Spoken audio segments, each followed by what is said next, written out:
Oke. Nah, jadi saya mau share ini EndNote-nya. Oke, jadi seperti ini penampakan dari EndNote-nya. Ya, penampakan dari EndNote-nya seperti ini kan, kalau kalian bisa lihat kan ada file, sama lah seperti software-software yang lain, ada file, ada edit, ada reference, ada group, ada tool, ya kan, ada window, ya kan. Nah, di sini saya reference-nya ini masih kosong, ya, masih kosong. Nah, jadi karena masih kosong, ya kan, saya perlu mengumpulkan reference-reference yang saya rasa saya butuhkan, gitu ya, di satu file. Jadi gunanya si software ini kita mengcompile, ya, mengcompile berbagai macam reference. Nah, jadi bagaimana caranya saya mengcompile-nya? Oke, bagaimana caranya saya mengcompile-nya? Jadi kalian lihat ini dulu, perhatikan, ya kan? Nah, jadi contohnya saya mau mengcompile itu, misalnya berarti saya pergi ke jurnal-jurnal yang saya mau compile, ya.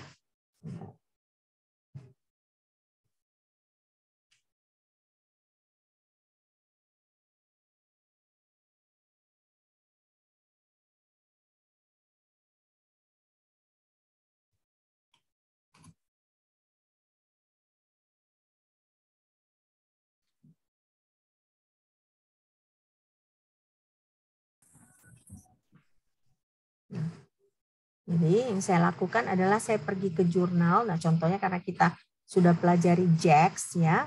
Saya pergi ke JAX. Oke. Nah, kalian lihat di jurnal JAX, ya. Nah, misalnya saya pilihlah physical chemistry. Karena kebetulan saya kan bagiannya physical chemistry. Saya pilih physical chemistry.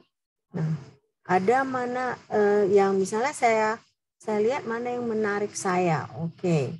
Nah, misalnya saya tertarik dengan optical and X-ray, spektroskopi. Nah, saya pilih ini. Nah, jadi menurut saya ini sesuai dengan yang mau saya tulis, ya. Nah, kita cari di sini, bagian sini, ya. Nah, yang perlu kita download itu, kita perlu download RIS file. Nah, kita klik RIS ini. Kalian lihat semua kan? Lihat nggak? Hah? Lihat, Bu. Nah, jadi kan ini ada citation. Nah, kan kita klik di sini. Nah, kita klik citation, kan? Nah, disuruh kita mau di mana. Nah, saya pilih download di desktop aja biar saya gampang mengambilnya. Jadi saya pilih desktop. Nah, saya save. Oke. Nah, sekarang saya stop share ini. Oke. Nah, baru saya balik lagi ke software EndNote saya tadi, ya kan? Nah, software EndNote saya tadi. Nah, saya klik file, bukan file. Saya klik tanda tambah ini, new reference, ya. Nah, saya klik ini, ya kan? Nah, ini nanti dia, tunggu dulu, bukan, sorry.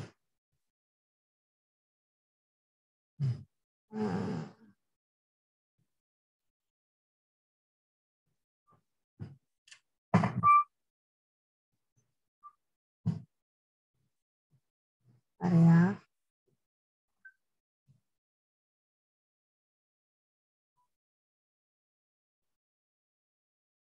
Ini udah agak lupa ini karena udah lama saya nggak pakai. Ya.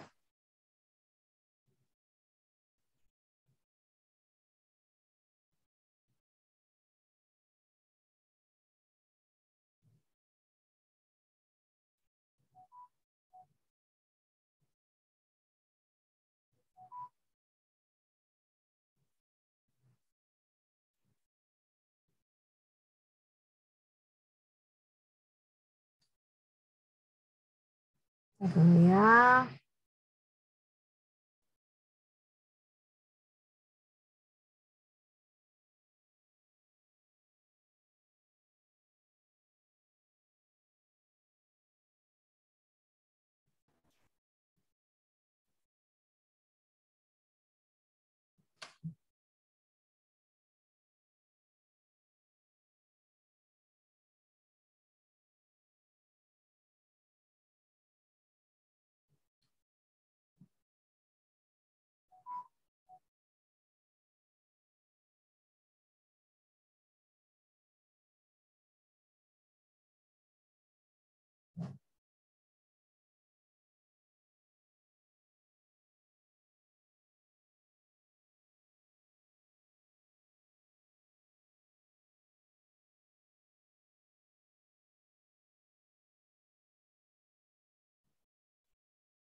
Dulu ya.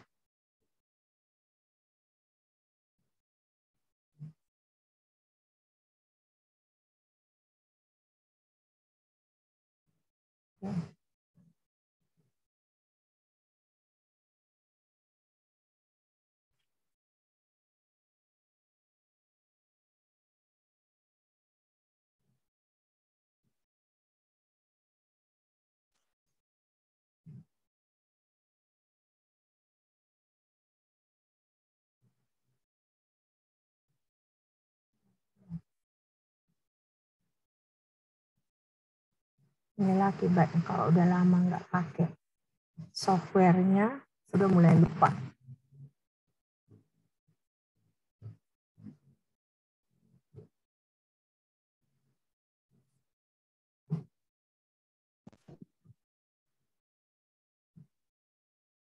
Oke. Nah, jadi kita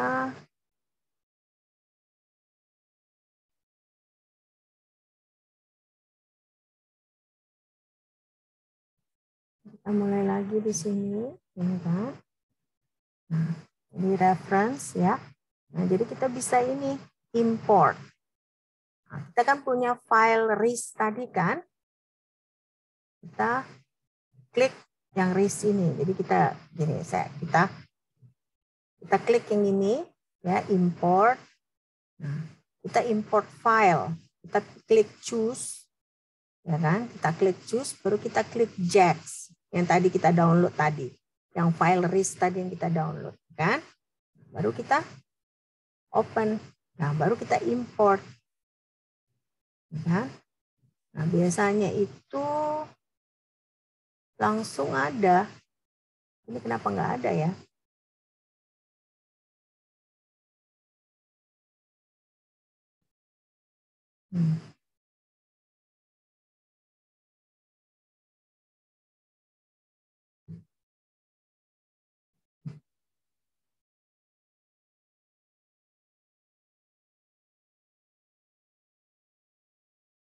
Nggak mau juga dia. Ya.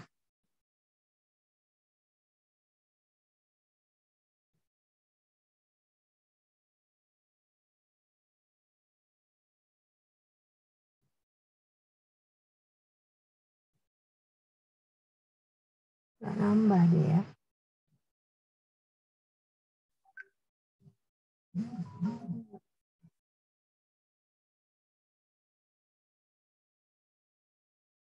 Biasanya kita giniin.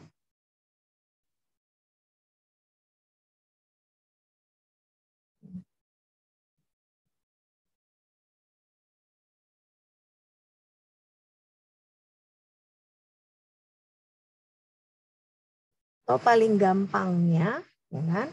Paling gampangnya kita bisa kerjakan itu kita klik file RIS-nya itu, gitu ya. Misalnya gini, saya share aja. Jadi kan kita klik file RIS. Nah, kalian lihat kan file ininya kan, sudah kalian lihat file softwarenya, kan?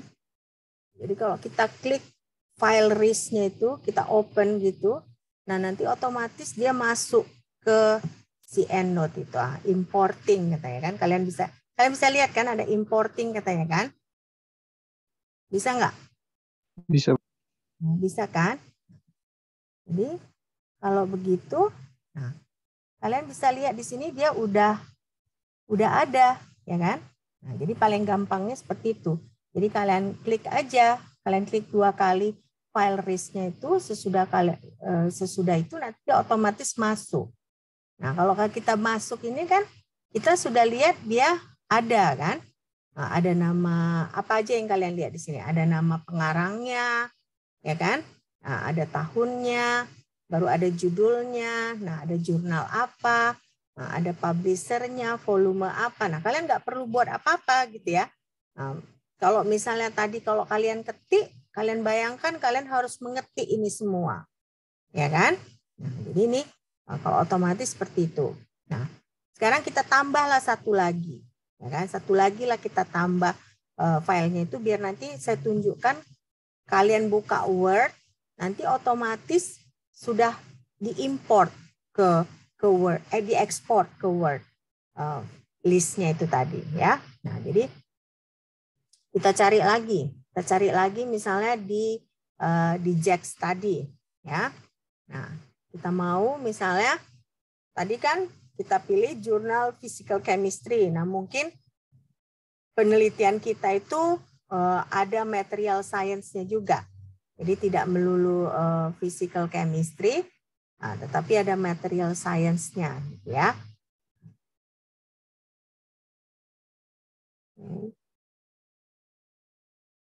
Nah, jadi kita klik material science, ya kan? Kita klik material science, nah kita pilih kira-kira mana yang cocok. Nah, kebetulan memang penelitian saya itu ada thin filmnya, ya kan? Thin filmnya. Nah, jadi saya klik ini, ya kan? Saya klik di jurnal ini, kan? Nah, kalau saya klik di jurnal ini, ada lagi listnya ini kan? Nah, kalian lihat selalu di bagian. Jadi kalau kalian mau mengumpulkan citasi kalian, ya daftar pustaka kalian, selalu lihat di sini. Nah, listnya ini, nah baru kalian klik citation, ya kan? Nah, abstraknya juga kalian bisa download, ya. Nah, jadi kita pilih di mana kita mau save, ya kan? Nah, kita save. Nah, sesudah kita save, ya kan? Saya stop share lagi. Nah, saya buka lagi EndNote-nya. Nah, seperti tadi lagi kan, daripada saya bingung, seperti tadi saya bingung di mana saya harus memasukkan file itu, ya kan? Nah, saya tinggal ini aja. Saya tinggal klik 2 kali aja si file list tadi, ya kan? Nah, saya klik 2 kali, terus kalian lihat nggak ada tambah importing katanya kan? Nah, sekarang berarti kalian lihat di sini reference saya ada 2, ya kan? Nah, reference saya ada 2, oke? Nah, sekarang kan sudah kita kumpulkan, misalnya sudah kalian kumpulkan 100 gitu ya. Nah, ini kita buat contohnya 2 aja. Nah, misalnya berarti kan kita mau tulis di Word, ya kan? Nah, di Word. Nah, kita buka Word. Ya kan? Kita buka Word-nya. Sampai di sini udah ngerti kan? Udah ngerti belum? Ngerti, Bu. Iya. Nah, jadi kita buatlah contohnya kan. Contohnya kita buat, oh iya ini daftar pustaka saya. Daftar pustaka, ya kan? Nah, kita buat di sini, ya kan? Nah, kita klik di review. Bukan di review, tunggu dulu. Di reference, ya kan? Di reference. Nah, ini kan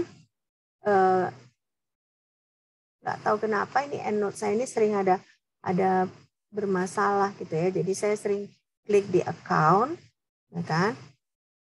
Di account, di option, ya kan? Nah, di option ini saya klik di add-ins, kan? Nah, setelah saya klik di add-ins, nah saya pilih ini kan ada EndNote kan. Nah, ini berarti saya buat go, kan?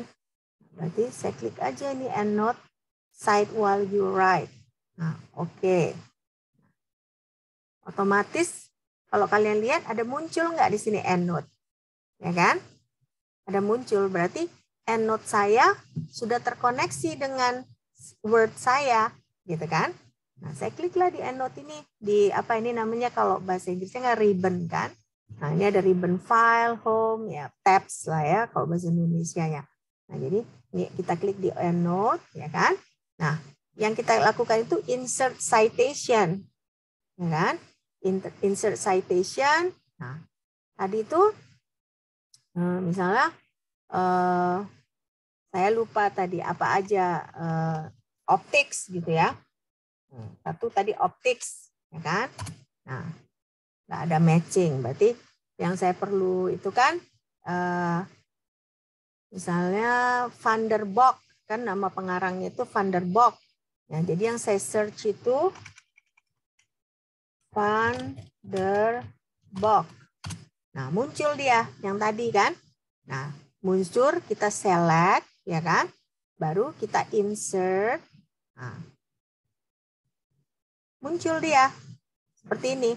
Nah, kenapa seperti ini? Karena saya pilih Turabian 9 footnote. Nah, saya nggak mau, saya mau pilih ACS. Jadi kalian perlu pilih stylenya apa, ya? Atau misalnya apa? Nah, apa itu? Nah, langsung dia berubah kan seperti ini, ya kan? Nah, ini dia yang di inside, ya kan? Inside text kan? Ini yang di listnya. Nah, tapi kalau misalnya saya pilih ACS, berubah lagi dia otomatis. Nah, ini kan yang di inside citation-nya kan kita sudah belajar minggu lalu kan. Di akhir citation itu dia subscript ya. Nah, kalau apa itu kan nama pengarang dengan tahun. Nah, ternyata misalnya saya ngerasa saya perlu citation yang lain ya kan. Nah, saya masukkan yang lain. Yang lain itu Wang Lingling pengarangnya kan. Nah, jadi saya buat lagi insert citation, ya kan? Nah, insert citation baru kita bikin Wang Lingling. Nah, kita search, nah, muncul, nah, baru insert. Nah, kalian lihat apa? Otomatis kan? Nah, otomatis dia sudah terketik gitu ya. Nah, otomatis sudah terketik. Nah, jadi kalian bayangkan betapa gampangnya kalau kalian bisa menggunakan software seperti ini ketika kalian harus menulis skripsi. Oke. Nah, sampai di sini ada pertanyaan? Sudah jelas kan? Sudah jelas belum? Sudah, Bu. Ini dia, ya kan? Kita bisa lihat bagaimana menggunakan software EndNote. Oke. Nah, nanti setiap software compiling citation ini sebenarnya sama ya, sama prinsipnya. Jadi kalaupun saya menunjukkan EndNote, misalnya kalian pakai Mendeley pasti sama. Jadi kalian pertama kalian download lah RIS file dari jurnal yang mau kalian citasi, ya kan? Nah, sesudah itu kalian masukkan file itu ke software tersebut. Nah, otomatis berarti si software tersebut memformat data-data dari citasi kalian tersebut. Nah, baru kalian koneksikan software kalian dengan Word kalian, ya. Jadi otomatis dia terketik sendiri. Nah, kan kalian lihat saya nggak ada ngetik kan tadi kan? Nah, si softwarenya itu yang mengerjakan pekerjaan tersebut. Nah, jadi kalian kan mungkin kemungkinan misalnya kalau kalian menulis skripsi paling enggak mungkin ada 40-50 citasi kan, 40 sampai 50 daftar pustaka. Nah, kalian bayangkan kalau kalian harus mengetik itu. Misalnya kalian ubah di teksnya, kan kalian harus ubah lagi di daftar pustakanya, listnya kan. Tapi kalau misalnya kalian pakai software, ya kan, kalian ubah di teksnya, ya kan, otomatis nanti di daftar pustaka itu berubah sendiri. Jadi kalian nggak perlu edit lagi gitu. Nah, jadi itulah kelebihannya kalau kalian memakai software compiling gitu ya, compiling citation software seperti EndNote ya.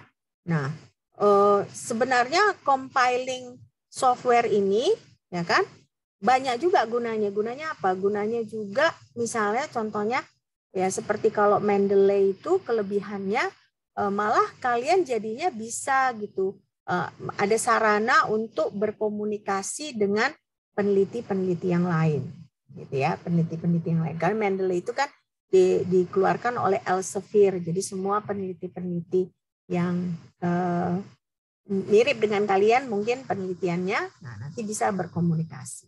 Oke, nah sampai di sini ada pertanyaan? Nggak ada? Oke, kita lanjut ya.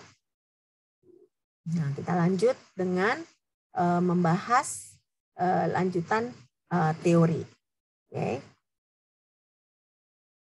Nah, jadi ini masih lanjutan dari minggu lalu ya, bahwa bagaimana cara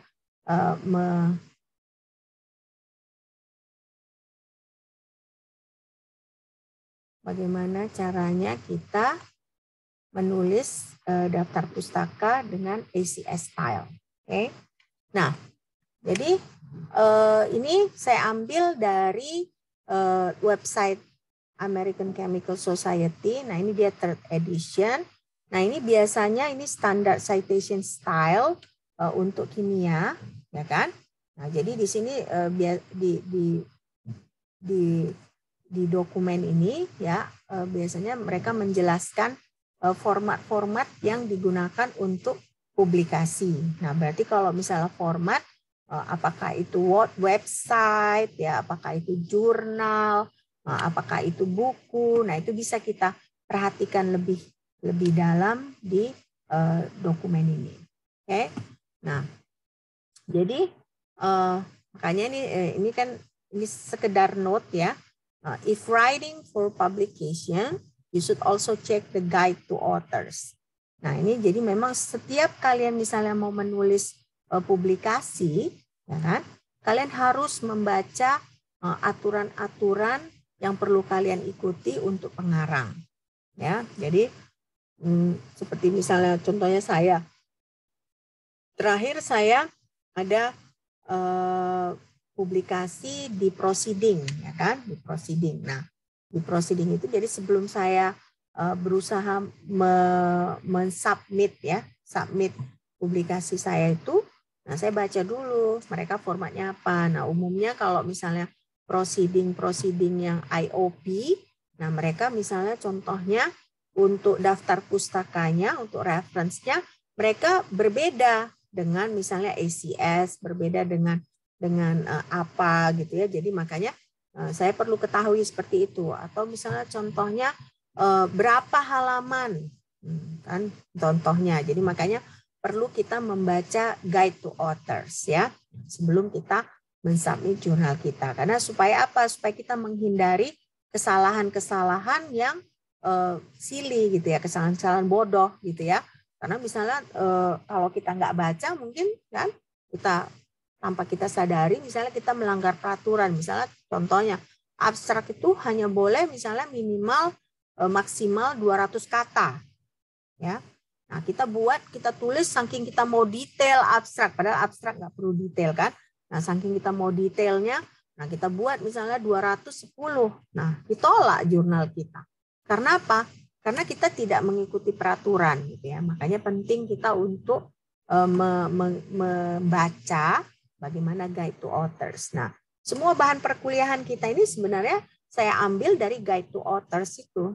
Ya, tidak saya karang-karang sendiri karena saya nggak mau kalau saya karang-karang sendiri kan buat apa? Saya tuh nggak punya jurnal kan, nggak punya. Saya bukan menerbitkan jurnal. Jadi saya perlu lihat jurnal-jurnal mana. Makanya saya pilih 2 jurnal yang beken gitu ya, JACS dengan Elsevier. Ya. Nah ini. Jadi sekarang kita lihat buku. Ya. Nah buku ini seperti contohnya misalnya ensiklopedia. Nah, ensiklopedia itu kan diterbitkan banyak seri, ya kan? Beda dengan buku misalnya kalau buku kita misalnya buku kimia umum gitu ya, general chemistry gitu ya. Misalnya general chemistry atau physical chemistry by Atkins gitu ya. Nah, itu kan dia bukan berseri tapi edisi. Nah, beda. Kalau ensiklopedia itu dia ada serinya. Volume 1, volume 2 dan seterusnya gitu ya. Nah, jadi si buku ini bisa kita sitasi secara keseluruhan atau misalnya hanya beberapa bagian aja, ya. Nah itu satu. Nah yang kedua ada juga buku yang misalnya banyak edisi. Nah seperti Atkins itu terakhir itu mungkin sudah edisi ke-13 kayak ya, atau terakhir yang saya punya itu udah edisi ke-11 ya. Nah, edisi ke-11. Saking dia hampir berapa tahun sekali dia perbaharui karena ada variation. Nah, misalnya contohnya gini, Atkins ini kan pengarang buku physical chemistry yang terkenal kan ya. Nah, dia sudah mengarang buku sejak tahun 80-an. Nah, rentang waktu 80-an ke 2010 misalnya banyak perkembangan ilmu, ya kan? Banyak perkembangan ilmu yang baru. Mungkin tahun 80-an, nah misalnya belum ada alat yang mendeteksi misalnya reaksi yang sangat cepat. Nah, sementara di buku physical chemistry itu ada mengajarkan soal kinetika tentunya. Nah, kinetika berarti kan kalau tahun 80-an si Atkins ini tidak bisa menjelaskan di bukunya tentang kinetika reaksi cepat, gitu ya. Nah, tapi kalau misalnya sesudah ditemukan ya spektroskopi yang bisa menjelaskan kinetika reaksi cepat, nah diperbaikilah mungkin di tahun 2010. Nah, jadi makanya setiap edisi itu berbeda. Nah, kalau saya punya kecenderungan saya suka memakai buku yang edisi paling baru. Nah, kenapa? Karena berarti edisi paling baru itu dia lebih banyak informasi yang lebih baru, ya kan? Lebih banyak informasi yang bisa kita pelajari dengan lebih detail, gitu ya. Nah, ataupun misalnya mungkin di edisi pertama banyak kesalahan ketik, itu contohnya. Nah, berarti kan kalau semakin banyak edisinya, nah berarti kan semakin improve dia. Makanya saya selalu misalnya kalau cari buku, saya cenderung cari buku yang edisi paling baru. Nah, tapi terkadang banyak pengarang itu, misalnya contohnya ini, ada buku physical chemistry juga dari saya lupa namanya. Ada satu buku physical chemistry paling baru itu edisi ketiga. Nah, edisi ketiga itu pun tahun 80-an. Nah, jadi saya sedikit ragu memakai buku yang seperti itu karena berarti dia tidak selalu memperbaharui bukunya. Jadi makanya kalau kalian lihat kebanyakan contohnya dosen-dosen kimia fisika, ya kan, dia memakai buku Peter Atkins ya, karena buku tersebut selalu ada edisi yang baru. Nah, berarti kan ada informasi yang baru dari bidang kimia fisika, contohnya berarti dimasukkan ke buku tersebut ya. Nah, atau contohnya seperti ini, ada buku yang memang sangat klasik ya, sangat klasik. Contohnya apa? Kalau kalian nanti mulai mempelajari kimia analitik gitu misalnya, contohnya, nah kalian pakai buku yang namanya Vogel. Nah, Vogel itu mungkin sudah tahun 60-an. Ya. Nah, saya ada ketemu PDF-nya di online. Nah, PDF-nya itu pun cara mengetiknya masih cara mengetik yang jadul. Tapi terkadang mungkin kita nggak bisa nggak bisa kita misalnya menghindari memakai buku-buku klasik tersebut gitu ya. Oke. Nah, sekarang berarti common formatnya seperti apa? Nah, contohnya seperti ini, book with authors. Ya, berarti kalau book with authors ini ada pengarangnya, ya kan? Nah, contohnya ini, berarti sama seperti yang minggu lalu, ya, nama akhir, ya kan, koma, nama awal, ya, jadi last name, koma, first name, titik. Nah, antara satu pengarang dengan pengarang lain ada titik koma. Ya kan, sama seperti minggu lalu. Nah, baru kalian lihat di sini ada judul, ya kan? Nah, di sini ada bedanya, dia ada second edition. Berarti ini buku yang disitasi ini adalah buku edisi yang kedua. Ya kan? Buku edisi kedua. Nah, ini baru Longman berarti penerbitnya. Nah, titik 2. Nah, ini di mana diterbitkan? Di New York. Ya kan? Baru ini koma, tahunnya.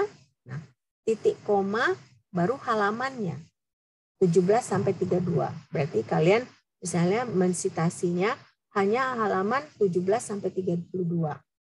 Ya, nah inilah caranya. Nah, kita tidak lihat ada mana yang diboldkan ya kan, kalau minggu lalu ingat nggak? Kita kan ada tahunnya itu harus bold ya kan? Ada yang italic dia, kalau ini nggak ada, dia biasa aja semua. Ya. Oke. Ini book with authors. Nah, ini ada book with editor. Jadi ada buku yang dia ada editornya. Ya. Nah, ada buku yang ada editor. Kalau ini tadi dia hanya book with author, berarti dia nggak ada editornya. Nah, ada buku yang dia memang misalnya pengarangnya mau ada orang lain mengedit buku tersebut. Nah, ini contohnya ya. Jadi itu peraturannya itu nama editor ini bisa dia dimunculkan di sejajar dengan nama pengarang ya. Tapi bisa juga di bagian editornya. Nah, ini contohnya Richie HG, tapi ada tulisannya ID. Nah, berarti editornya yang ini. Ya kan? Nah, baru Greek Nerd Reagen New Development, berarti ini judulnya. Nah, penerbitnya John Wiley and Sons ya. Nah, titik 2 di kota Chichester, UK tahun 2000. Nah, ini tidak disebutkan halamannya berapa karena kemungkinan mungkin keseluruhan buku itu menjadi sitasinya gitu. Jadi banyak bagian. Jadi nggak perlu disebutkan halamannya. Nah, kalau misalnya kita mau tempatkan si editor aja, berarti dalam hal ini kalau kalian lihat di sini tidak disebutkan, berarti ini hanya nama editor aja gitu ya. Nah, nama editor aja, ini Greenet Reagen, ya, New Development, oke. Nah, di sini dia ditempatkan nama editornya, Richie HG AED, ya kan? Baru titik koma John Wiley and Sons, nah, Chichester UK 2000. Okay, jadi bisa either way you can use it, whether in the first place or in this place. Okay, so there are two examples. You can use either this example or this example. Ya, nah, jadi bisa. Kalau ini dia buku dengan nama editor. Okay. I think this is a straightforward topic, yeah. You guys, I think you guys should understand this, okay? Now, so chapter in an edited book. Jadi bisa juga misalnya gini, buku, ya kan? Dia chapternya itu misalnya berbeda pengarangnya, ya. Jadi akan banyak, ada buku itu kan, ada buku itu dia compiling penelitian orang gitu ya. Nah, jadi karena seperti itu berarti tiap chapter itu berbeda nama pengarangnya. Nah, buku tersebut pasti ada editornya, ya. Nah, jadi chapter in an edited book. Jadi contohnya seperti ini, berarti kalau chapter in an edited book, kalian lihat di sini nama pengarang chapter itu disebutkan di sini di awal. Ya, nama pengarangnya. Baru judulnya, ya. Nah, editornya di sini letaknya. Ya, editornya di sini letaknya. Nah, ini Wiley VCH, ini dia ini penerbitnya. Nah, berarti ini nama kotanya di Jerman. Nah, berarti ini tahunnya. Nah, page-nya ada halamannya karena ini chapter. Berarti halaman chapter ini adalah halaman 89 sampai 103. Ya. Nah, ini dia chapter in an edited book. Oke. Nah, ini contohnya. Jadi makanya bisa seperti ini, ya kan? Nah, dia editor, editornya bisa di pertama, bagian pertama di sini di awal. Nah, atau bisa misalnya sesudah judul. Nah, sesudah judul kita letakkan nama editornya. Tapi jangan lupa beri tambah ed ini. Ini menandakan bahwa ini nama editornya. Oke.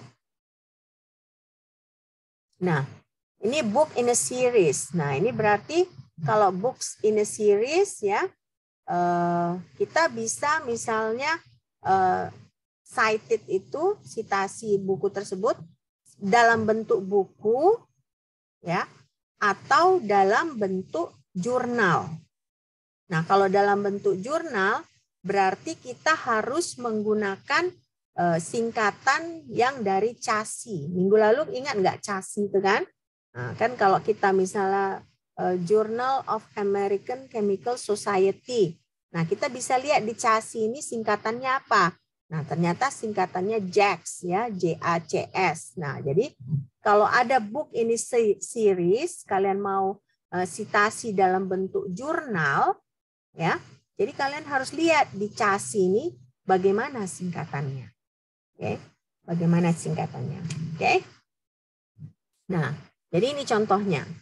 Contoh pertama ini berarti book ini seriesnya kita sitasi seperti kita mensitasi buku, ya. Nah, sama ini kan, ini nama pengarang, ya kan. Nah, ini dia judulnya, ya kan. Nah, kalau di sini kan nama pengarang. Nah, kalau kalian lihat di sini ya kan, editornya itu di akhir ini, ya kan. Nah, editor di akhir, baru topics, ya kan, sama apa judulnya.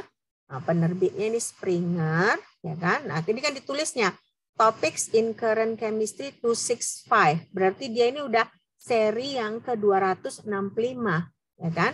Nah, ini Springer, Berlin, Germany, 2006, ya kan.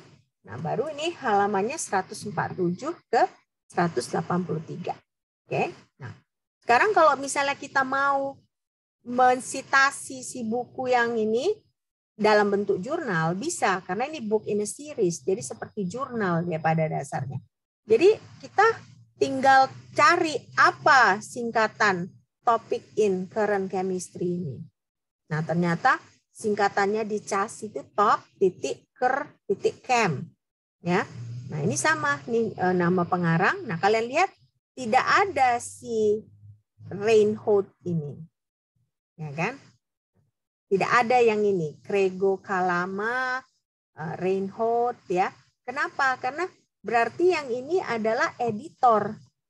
Jadi kalau misalnya kita mau menuliskan sitasi buku ini dalam bentuk jurnal, ya, nama editor nggak perlu kita masukkan, hanya nama pengarang. Ini kan ada, kalau dari sini kan sepertinya ada 1, 2, 3, ya. Oh, nah, jadi inilah dia editornya kan, nggak disebutkan. Jadi hanya nama pengarang, ya kan. Nah, judul buku, maksudnya judul buku dalam singkatan CHASI. Nah, tahunnya. Nah, kalau di sini kan Topic in Current Chemistry 265. Nah, di sini dimasukkan di dalam jurnal itu sesudah tahun. Ya kan? Sesudah tahun baru akhirnya di sini adalah halamannya. Oke. Nah, jadi memang berarti unik dia ya. Nah, tapi kalau misalnya kalian tadinya misalnya ada software compiling citation itu, kalian nggak perlu memikirkan ini semua. Ya kan? Tinggal kalian cari risk dari buku ini. Ya.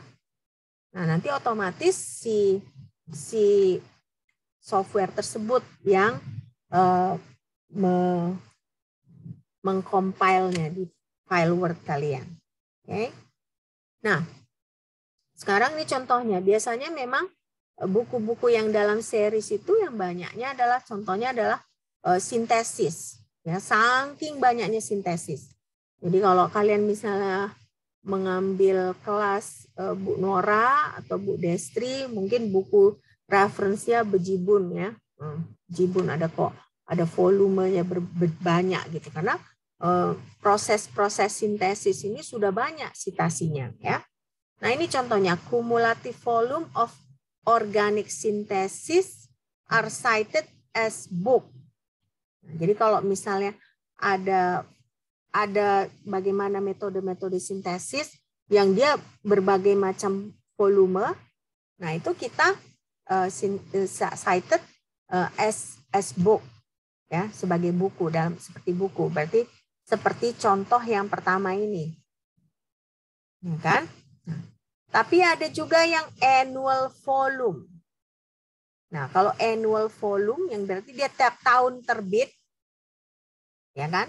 Kalau annual kan berarti setahun sekali dia terbit. Nah, yang setahun sekali dia terbit itu kita citasi dalam bentuk jurnal. Seperti yang contoh kedua ini. Ya. Jadi makanya ini cukup banyak yang harus kita ingat gitu ya. Nah, terutama yang kita harus ingat yang ini, tanda-tandanya ini titik koma, ya kan, titik koma. Nah, koma di sini, titik koma. Nah, itulah yang harus kita ingat ketika kita mau mensitasi suatu buku. Nah, ini book ini series ya, sama organic synthesis. Nah, ini contohnya.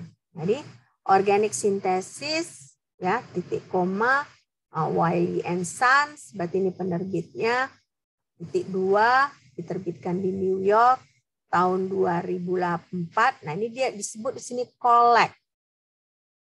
Berarti dia misalnya sekali terbit ada misalnya 5 collection. Nah, seperti ensiklopedia kan itu dia terbitnya sekali aja tapi dia misalnya terbit 36 buku gitu.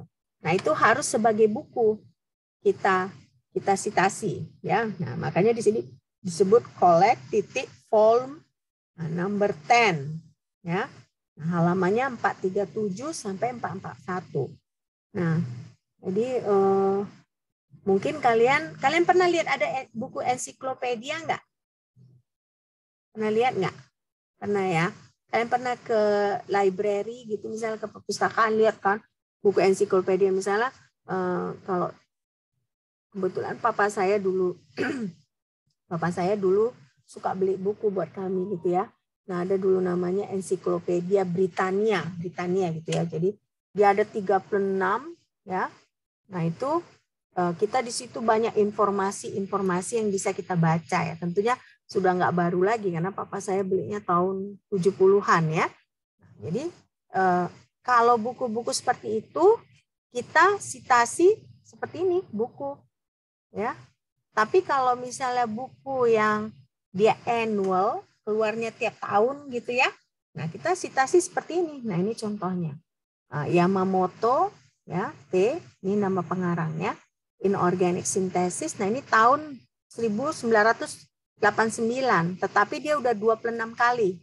Nah, ini yang tahun 1989 ini udah volume ke-26 tahun 2004 sampai 2007.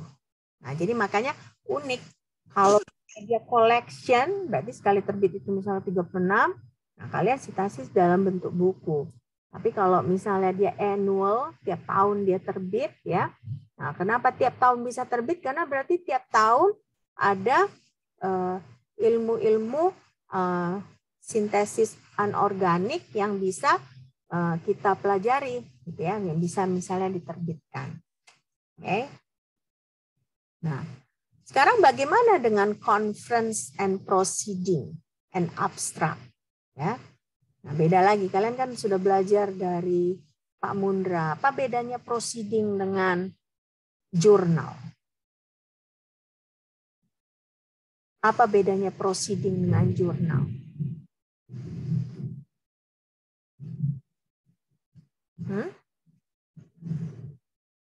Apa bedanya?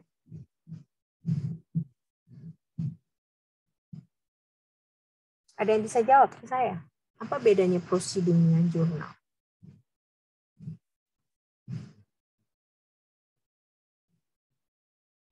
Proceeding itu ada makalahnya juga enggak?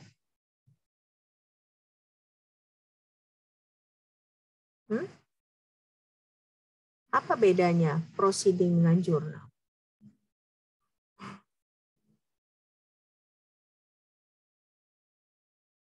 Nah, nanti kalau saya tanyakan di ujian, apa bedanya proceeding sama jurnal? Kalian bisa jawab nggak? Izin menjawab, Bu. Siapa ini? Tiara. Silakan Tiara. Kalau proceeding itu artikel hasil seminar, Bu. Sedangkan kalau jurnal hasil penelitian. Berarti kalau hasil seminar, dia nggak hasil penelitian?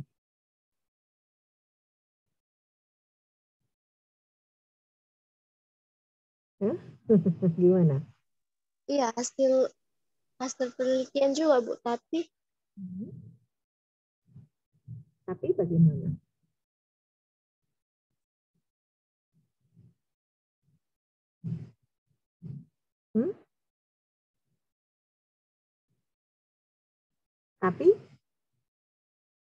Tapi bagaimana?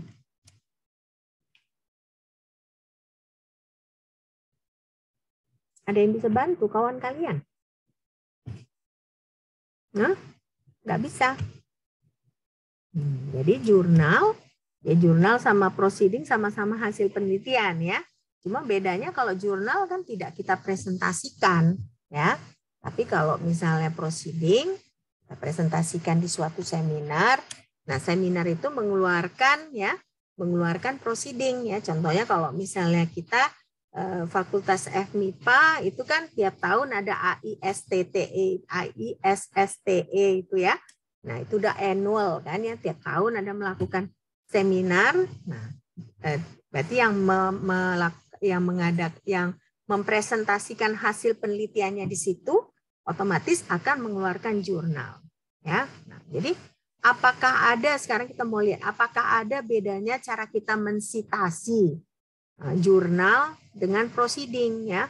Karena misalnya contohnya gini lah, kalau saya mau naik pangkat pun ya, ada beda nilainya, poinnya kalau jurnal dengan proceeding ya. Kalau jurnal itu apalagi kalau jurnal internasional contohnya, kita bisa dapat 40 poin gitu. Nah, kalau proceeding paling misalnya kita cuma dapat 20 poin ya. Karena lebih dianggap misalnya proceeding ini lebih tidak rumit daripada jurnal ya. Nah, jadi ini contohnya. Contohnya misalnya kita mau mensitasi jurnal. Nah, jurnal yang proceeding ya, yang dia sudah full paper.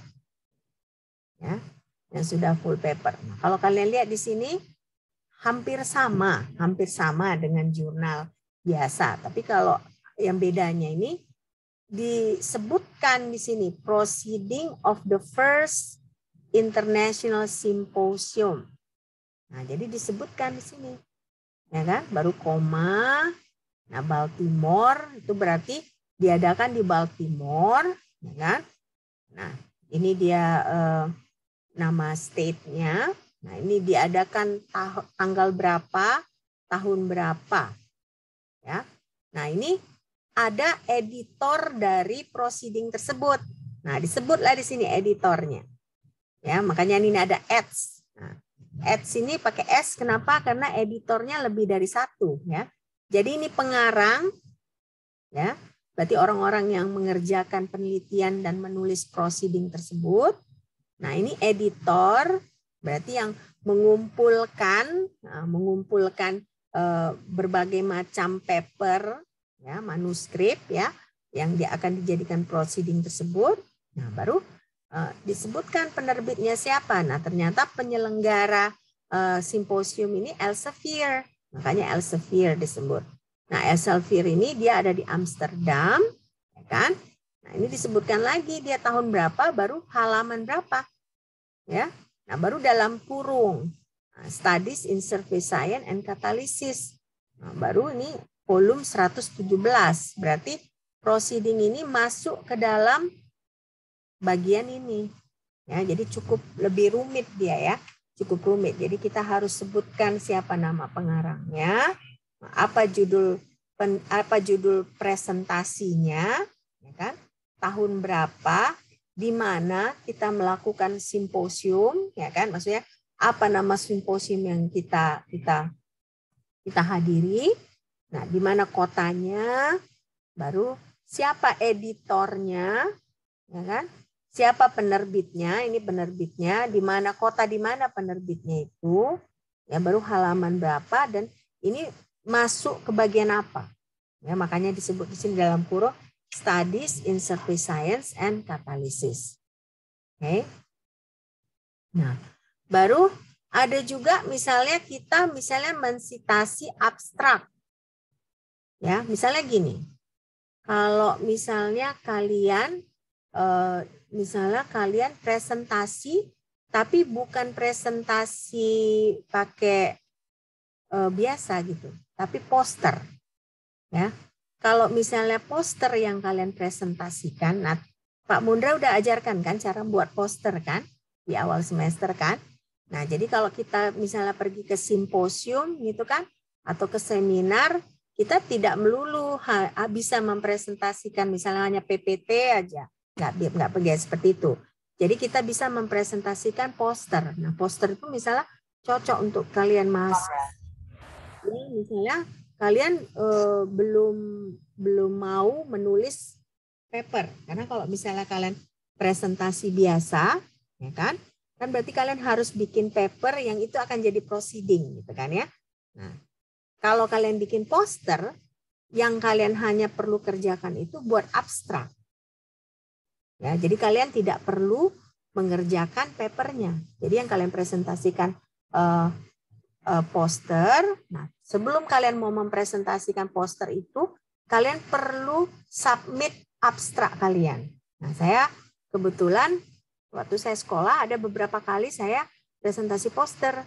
Jadi yang saya lakukan apa? Saya buat dulu abstraknya. Nah, begitu saya buat abstraknya, nah saya kirim ke penyelenggara. Nah, baru nanti abstrak saya itu masuk ke buku. Nah, buku. Nah, kadang-kadang kan ada kita misalnya mau menulis paper, nah kita mungkin bisa mensitasi abstrak poster tersebut. Nah, bagaimana cara kita mensitasinya? Nah, inilah maksudnya print abstract of paper atau print abstract of poster gitu ya. Nah, jadi bisa kita abstrak pun bisa kita citasi. Nah, ini contohnya. Pere JJ, nah ini dia nama pengarang. Abstract of Papers ya, part 1. Nah, ini dia 223rd National Meeting of American Chemical Society. Nah, ini berarti dia simposiumnya dilakukan oleh si American Chemical Society. Nah, dilakukan di Orlando, Florida. Nah, tanggalnya tahun berapa? Nah, penyelenggaranya American Chemical Society. Ya, baru itu Washington DC 2002 sel 30. Ya, nah jadi gini. Jadi kita kalau misalnya abstraknya yang kita citasi, ya seperti saya bilang tadi, kalau kita misalnya mempresentasikan poster, ya kan? Nah, berarti kan hanya kelihatan abstrak kita, poster kita itu kan hanya kelihatan saat kita simposium kan. Nah, orang-orang misalnya yang mau mempelajari penelitian kita hanya bisa membaca abstrak kita ya, kecuali mereka hadir ke simposium tersebut gitu ya. Nah, kan biasanya kalau misalnya kalian poster presentasi gitu kan. Nah, poster kalian sudah kalian buat, kalian posternya dipajang. Nah, kalian biasanya berdiri di samping poster kalian itu, ya kan? Nah, berdiri di samping poster. Nah, nanti kalian nunggu orang lalu lalang. Nah, orang nanti lalu lalang lewat-lewat baru kan orang langsung berdiri baca-baca, baru nanti kalian harus siap-siap kalau misalnya si pengunjung tersebut bertanya, misalnya contohnya kalian melakukan penelitian apa? Misalnya contohnya kalian melakukan penelitian membuat misalnya membuat lip tint dari buah naga, misalnya contohnya kan. Nah, kalian bikin posternya mulai dari misalnya kalian buat gambar buah naganya, nah, terus kalian gambarkan misalnya proses kalian membuat lip tintnya, baru mungkin kalian ada foto gitu ya, foto bibir orang yang sudah kalian apply lip tint tersebut gitu kan. Nah, jadi mungkin orang tertarik, oh ya bagaimana begini-begini. Nah, kalian harus siap bisa menjawab, atau misalnya orang tersebut menanyakan bagaimana prosesnya gitu ya. Jadi kalau poster presentasi itu tidak banyak di poster itu yang kata-kata, hanya banyak gambar. Ya, gambar ya. Nah, baru tapi ada abstraknya di situ. Di poster tersebut pun harus kalian letakkan abstrak yang kalian sudah tulis. Nah, di buku nanti ya, di buku simposium tersebut, akan simposium tersebut menerbitkan buku biasanya. Di buku tersebut hanya abstrak kalian yang kelihatan. Nah, jadi abstrak kalian itu pun bisa disitasi. Nah, cara mensitasinya itu seperti ini. Jadi harus disebutkan di sini. Nah, berarti kalau poster berarti abstract of poster. Ya, kalian tinggal ganti nih paper menjadi poster. Selebihnya sama. Oke. Nah, ini ada electronic abstract of paper. Nah, jadi bisa juga misalnya buku yang dikeluarkan itu dia dalam bentuk elektronik ya. Nah, itu bisa kalian juga sitasi. Ya sama aja. Ada nama pengarang, nama judul, ya kan? Jadi ini development of biomolecule friendly MS method, berarti ini mass spectrometry, ya. Baru ini nama simposiumnya in Pittcon ya, biasanya Pittsburgh, berarti kemungkinan di Pittsburgh kan. Nah, tapi walaupun Pittcon ya, ini dilakukan di Orlando. Ya, karena Pittcon ini memang udah terkenal, Pittsburgh Conference on Analytical Chemistry and Applied Spectroscopy. Jadi ini khusus untuk saintis yang bergerak di bidang analytical chemistry. Nah, tadi namanya Pittcon, tetapi dilakukan di Orlando. Ya, nah ini tetap aja ada kapan dilakukan, tahun berapa. Nah, kan kalian lihat ada dalam kurung CD-ROM. Ya kan? Berarti artinya ini kalian mensitasinya dari electronic versionnya. Ya, nggak tahu sekarang kita mungkin jarang ya lihat CD ya, CD-ROM ya. Tapi zaman ini kan masih tahun 2007 ya. Jadi tahun 2007 masih biasa itu misalnya sesudah conference ya, kita dapat CD-ROM. CD-ROM itu berarti kumpulan-kumpulan abstrak dari yang peneliti-peneliti yang melakukan presentasi. Ya. Nah, ini baru ada Pittsburgh, Pennsylvania tahun 2007. Nah, ini kebetulan topik ini dia session 10 ya. Nah, baru paper 1. Jadi kalau misalnya suatu saat kalian misalnya pergi ke conference ya, conference internasional. Nah, biasanya conference internasional itu dia misalnya dibagi misalnya 8 ke 10 ya kan, baru 10 ke 12, nah baru istirahat 1 jam. Nah, berarti 1:35 gitu ya. Nah, biasanya yang di jam 8 ke 10 ini pun ada beberapa sesi. Nah, makanya ini kan ada sesi ke 10. Biasanya ada sesi 1 sampai 10. Nah, berarti tiap ruang dulu ketika belum COVID lah kan ya. Nah, nanti misalnya mereka nyewa JW Marriott gitu kan. Nah, JW Marriott, mungkin JW Marriott itu kan ada beberapa, ada conference room yang besar. Nah, baru ada conference room yang kecil-kecil. Nah, berarti sesi-sesi itu bisa di conference room yang kecil-kecil itu. Nah, jadi kebetulan yang ini misalnya contohnya dia ada di sesi ke-10. Ya, berarti tandanya nih yang mensitasi ini menghadiri ini ya kan, dan mengikuti ini dan tertarik untuk mensitasi di papernya. Oke.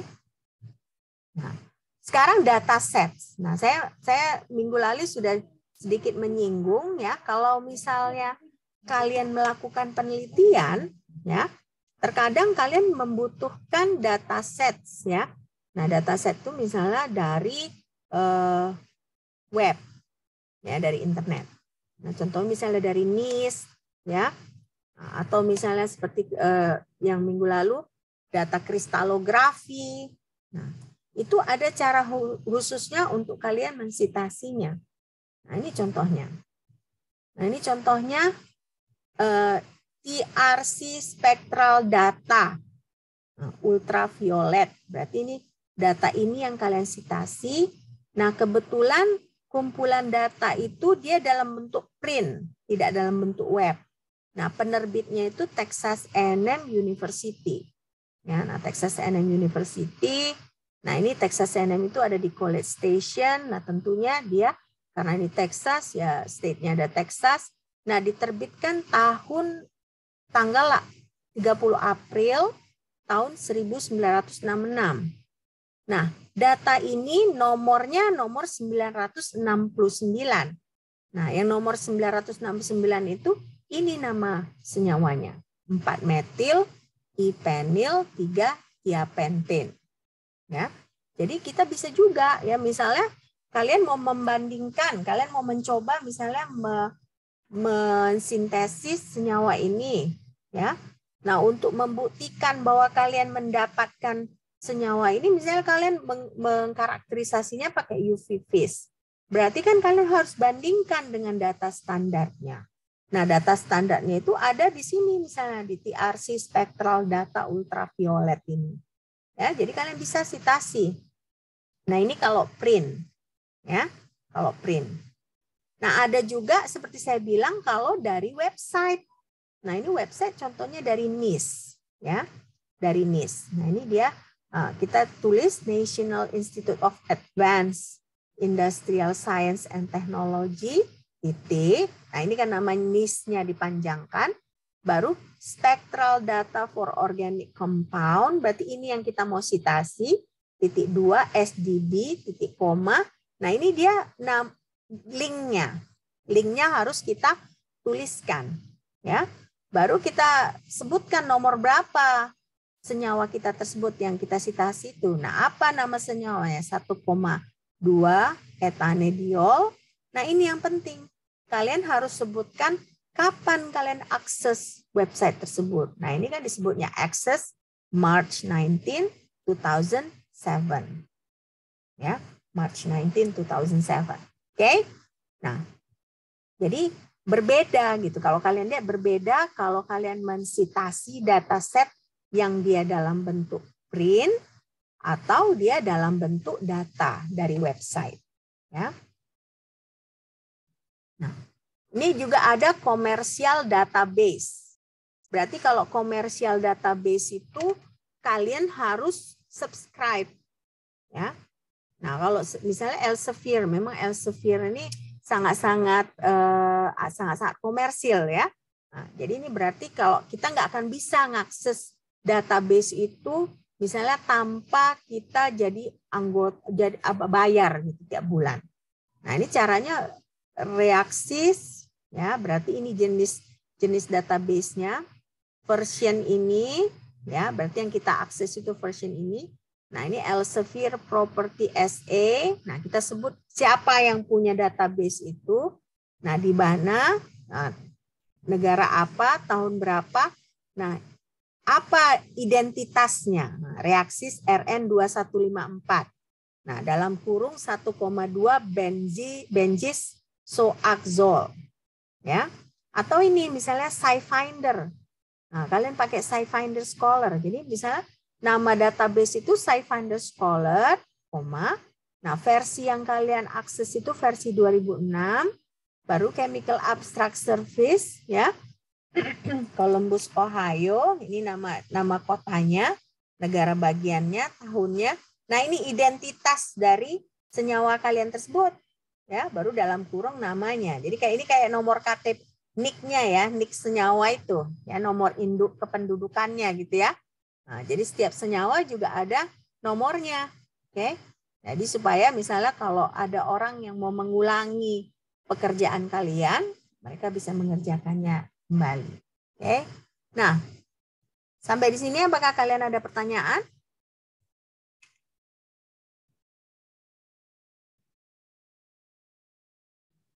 Nggak ada? Oke. Kalau nggak ada, kita bertemu